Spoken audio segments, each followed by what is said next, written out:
Boom! Greetings from YouTubeville. Once again, Danny Savage, Draft Guru. Like, sub, and subscribe. It don't cost a dime. Still rocking the best beard on YouTube. All right. This is a quick video about why I'm always right. Nah, I'm joking because I am wrong. But this is a video to guys that talk about the draft, grade the draft, and it's basically like if you like somebody, don't be afraid to go out and stamp it. Don't be afraid to go against the grain.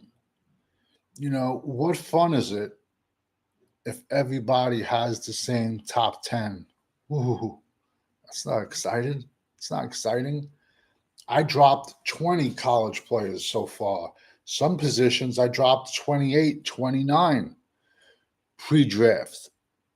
You know, this it was in a summer watch list, guys you can watch out for, you know, in the fall of this year. So, like I'm saying, don't be afraid to go against the grain. Perfect example is Leonard Taylor,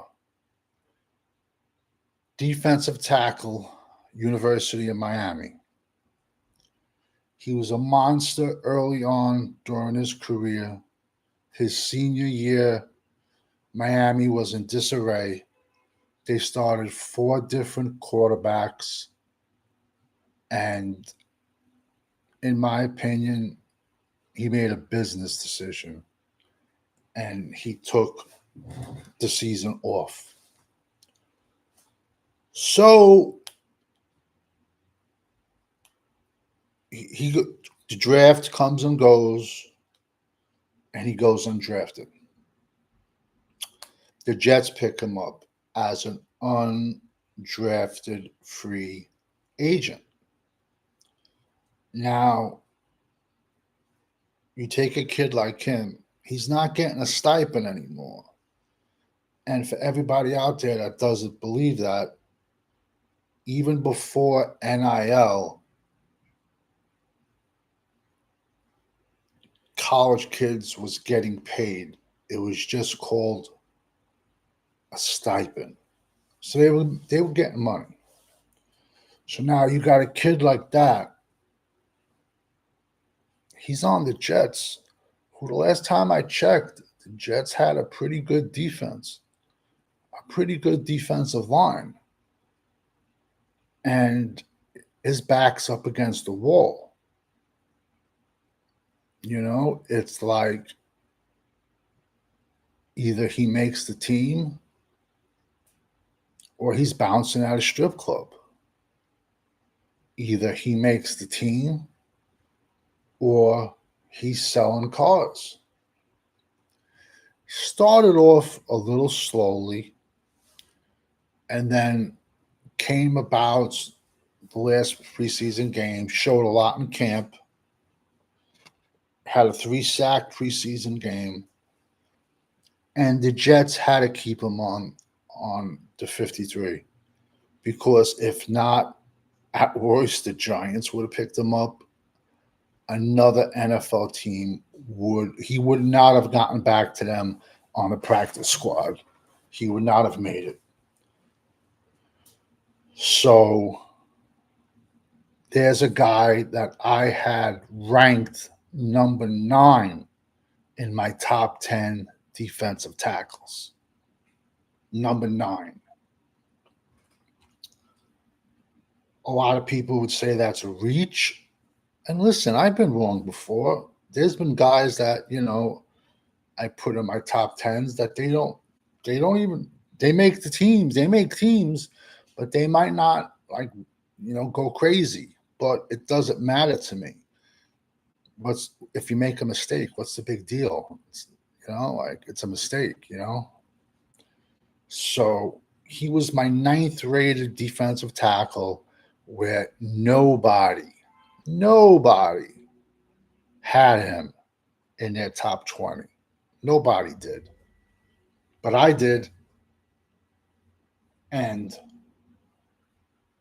you know, he's out there. And he made the team. And if at some point they throw him to the practice squad, he's going to get poached and he's going to get picked up by another team. Ironically, we're going to be talking about a tight end now. And it's just ironic. He was my 9th rated tight end pre-draft. And his name was Brevin Spanford from Minnesota. 6'7", 260. And what I saw when I watched him, I saw a guy that's nimble for his size. Usually when you get dudes that are that big, they're kind of awkward. But I seen a dude that was a good, like a third tackle in the running game that can block. He's also a good blocker staying in.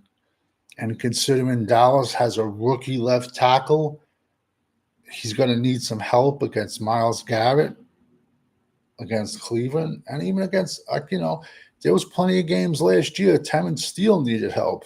So leave him in, let Jason Ferguson go out and catch passes. But I saw him as a third offensive tackle in the running game. I saw him as a good pass blocker, but I also saw him as a player with crazy, crazy, crazy soft hands that came from a very conservative offense. Minnesota has a very, very conservative offense, and he wasn't given that many chances to go out and catch passes because he was, he was just being used as a blocker so much. And ironically, he was an undrafted free agent, didn't get drafted, and he made Dallas's team, and he's dressing. Now,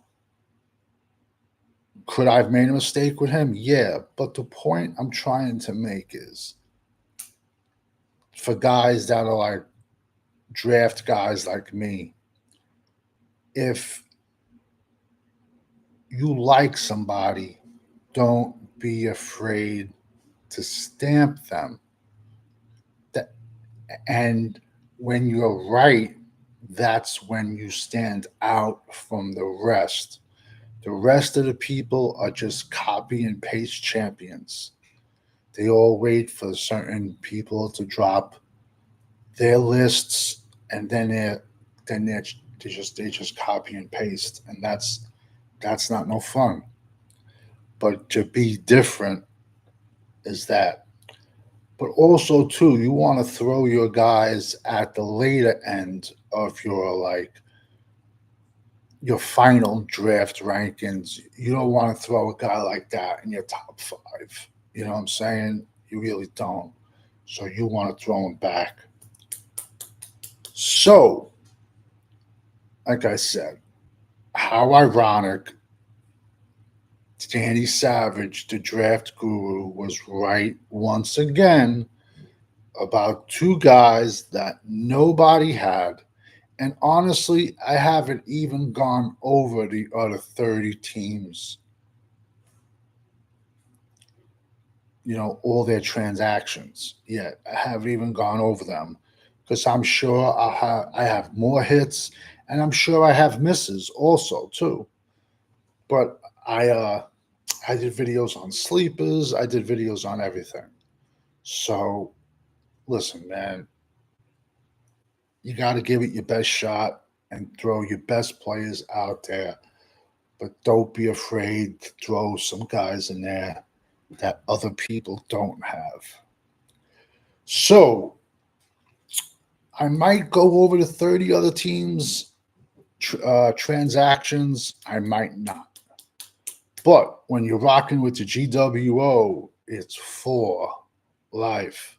And I love being that guy. I've been being that guy a long time. Over and out.